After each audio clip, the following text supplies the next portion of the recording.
Salam saudara yang dikasihi Tuhan. Bagaimana saudara melihat kalau saudara ingin melewati sebuah pintu dan pintu itu terkunci? Kalau saudara ingin melewati sebuah gerbang, gerbang itu terkunci. Kalau saudara ingin menyeberang tetapi dibatasi oleh tembok yang tebal.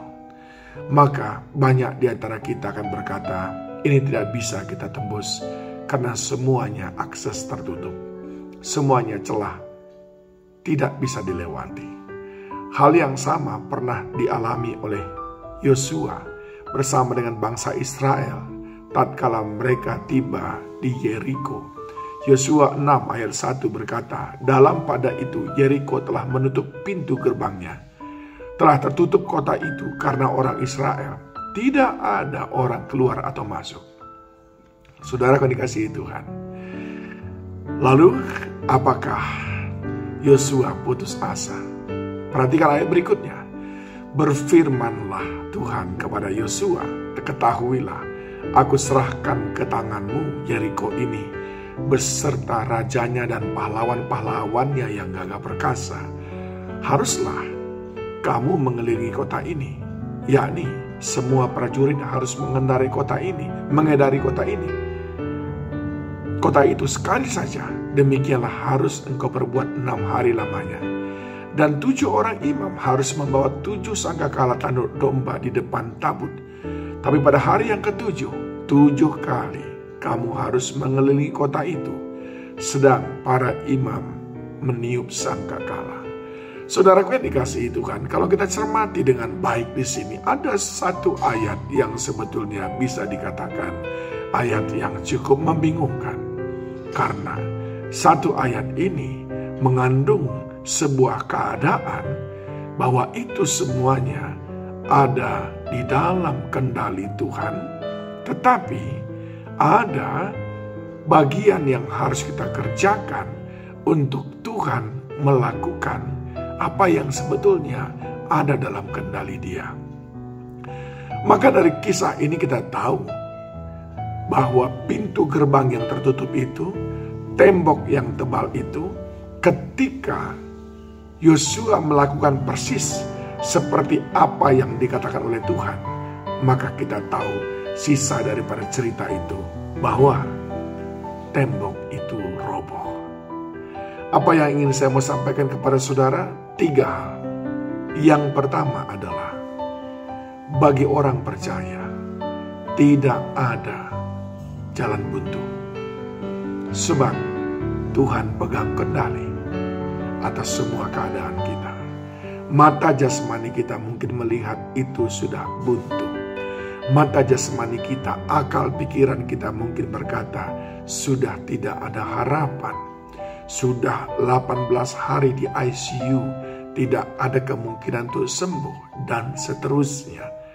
Tetapi saudaraku, kalau Tuhan bertindak, sungguh tidak ada yang mustahil. Sehingga sekalipun Yosua melihat semuanya sudah serba tertutup, terkunci rapat, tapi Tuhan datang kepadanya.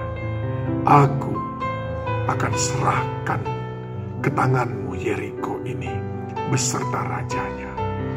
Tuhan ingin berkata, aku yang berkuasa untuk membuka ataupun menutup pintu.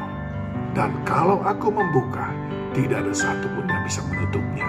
Kalau aku menutup, tidak ada satupun yang bisa membukanya.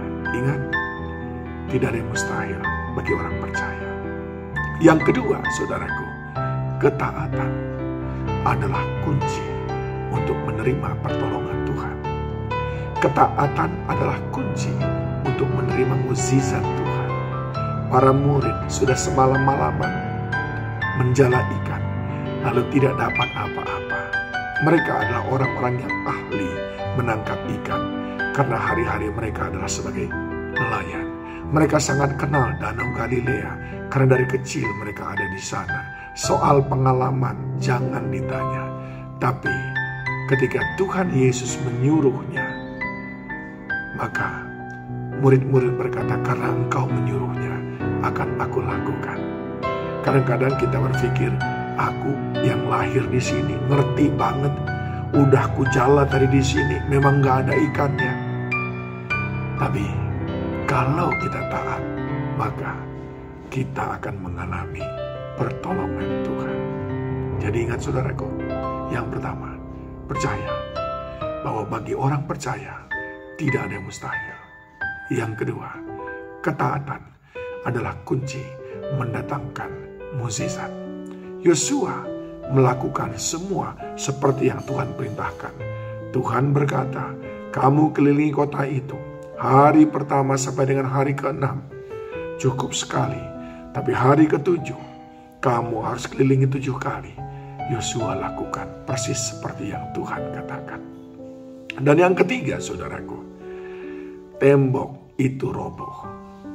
Pintu yang terkunci itu terbuka kembali saat kita sepakat bersama-sama. Bukankah firman Tuhan berkata, kalau engkau 2-3 orang di antaramu bersepakat, maka apa saja yang kau minta akan kuberikan, kata Tuhan. Yosua tidak bekerja sendiri.